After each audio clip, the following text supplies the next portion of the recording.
Once upon a time, about 3 winters ago, my friend Sam and I were avid explorers of the great outdoors, particularly captivated by the wonders of nature.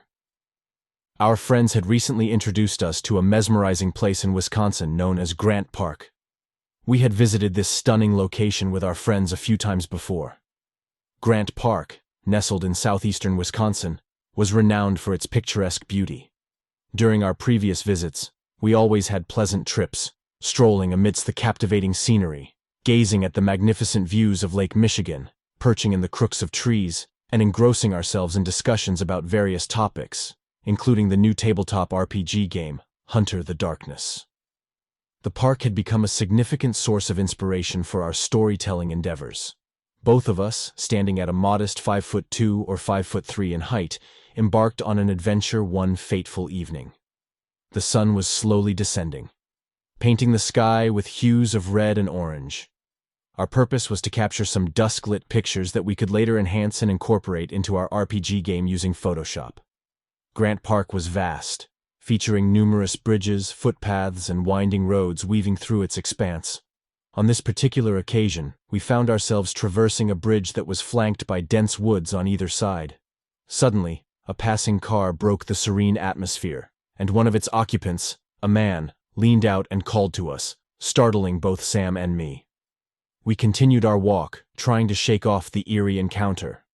However, the car reappeared, making another pass, this time from the opposite direction. The driver rolled down the window and called out to us once again. Feeling a surge of discomfort, we quickened our pace. As the car approached us for the third time, we decided to take action. We sprinted into the nearby woods, clambering up a hill, seeking refuge in the darkness, while the two men from the car yelled for us. We stayed hidden, hearts pounding, for what felt like an eternity, until the men eventually left. It was only then that we dared to venture back to our car and drive away. One would think such a harrowing experience would deter us from returning to the park, but after warming up with hot chocolate and sharing a nervous laugh, we eventually mustered the courage to return to Grant Park with our male friends. Several subsequent visits were devoid of any frightening incidents, and gradually, the fear subsided. Josie and I, avid lovers of the outdoors, found ourselves drawn back to the park, just the two of us, around dusk. Armed with a camera, our intention was to capture the perfect shots we hadn't managed to get during our previous visit.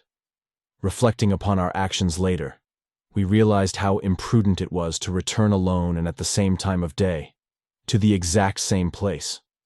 However, considering our prior visits with friends had been uneventful, we dismissed any lingering fear and embarked on our adventure.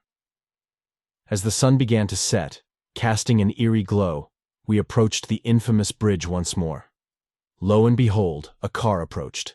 The window rolled down, and yet again, a male voice erupted with a random, unsettling noise.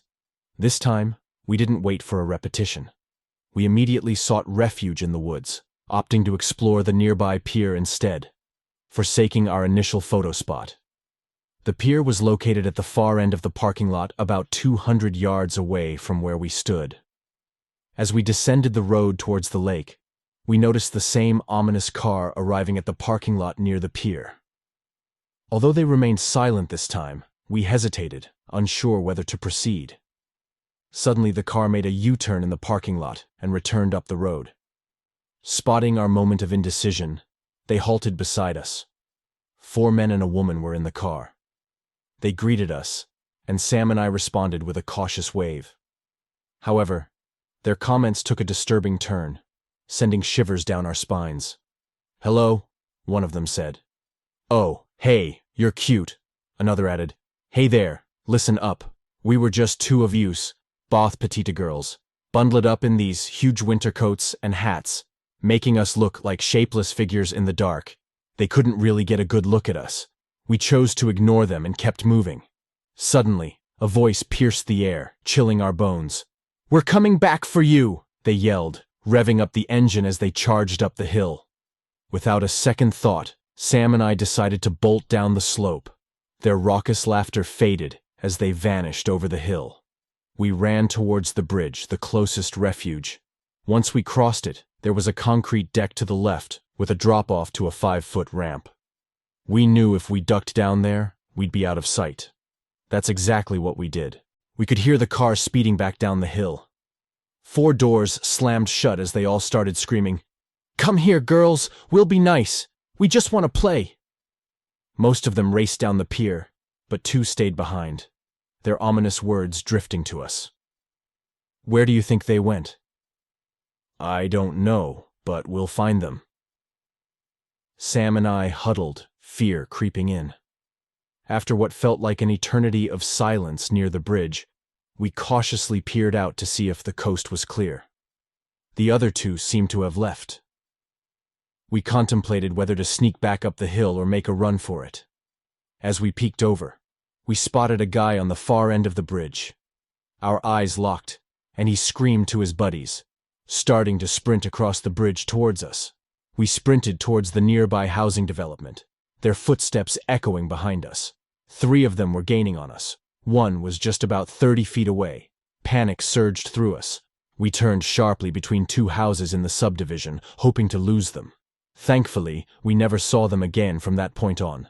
We made it back to our car by sneaking through the forest preserve, moving cautiously, darting across roads, our hearts pounding with terror.